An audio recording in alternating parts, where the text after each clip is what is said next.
Jim Fine, the media assumes Iran has a nuclear weapons program and that the U.S. is trying to prevent it or dismantle it. But there's also been other views, U.S. intelligence agencies saying Iran doesn't have a nuclear weapons program. So what is your view after your studies? Well, you're certainly right to say that the media has often talked about an Iranian nuclear weapons program.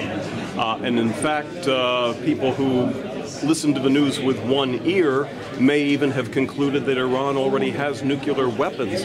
I had an hour-long discussion with my own cousin about 5 years ago who had listened to the news and thought, quite innocently, thought that Iran had nuclear weapons. That's the impression that's been created by the media, including some of the best media in the U.S. But if you look at the authoritative Western intelligence reports, the U.S., Israel, all of them, the most that they suspect is that Iran may have engaged in some preliminary studies and experiments related to nuclear weapons, which those intelligence agencies agree, if they took place, Iran stopped them in 2003. Now, what is still at issue is the extent to which there was any research or work done on nuclear weapons. Some of the sources for that are still under examination. They are somewhat suspect. There are inconsistencies. Do we know with any certainty now whether there was ever anything done or not? No, we don't.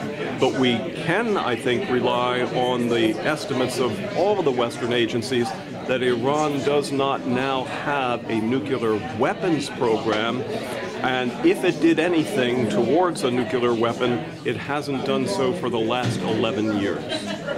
And on the other hand, we know from Mordechai Vanunu that Israel does have a nuclear weapons arsenal. Well, not only from Mordechai Vanunu. I mean, there have been reports in the press for the last 30 years. I mean, the best estimates are now that Israel probably has about 200 deliverable nuclear warheads that could be put on some of the U.S.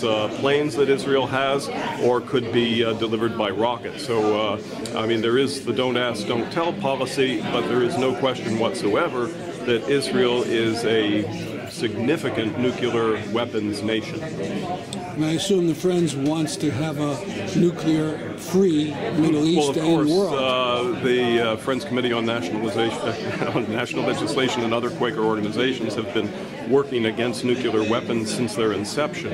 And we would very much like to see both a Middle Eastern region, other regions of the world, and a world free of nuclear weapons.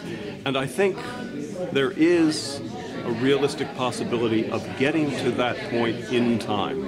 Right now, I think it's important for organizations that are working on a Middle East region free of nuclear weapons to keep up that work. There are even some within the Israeli establishment who can see a day when a nuclear weapons-free zone for the Middle East would be possible. I don't think it's possible today or next week or next year, but it is an achievable ideal in the future, and for now, it's very important to keep that ideal in the public mind because it is an important political deterrent to the non-nuclear nations in the region to acquire nuclear weapons themselves. As long as there can be some hope that the region could move to a nuclear weapons-free zone, there is more support, there is less likelihood that other countries in the region are going to feel compelled to move towards nuclear weapons. So someday, yes, important to keep working on it now. Thank you very much.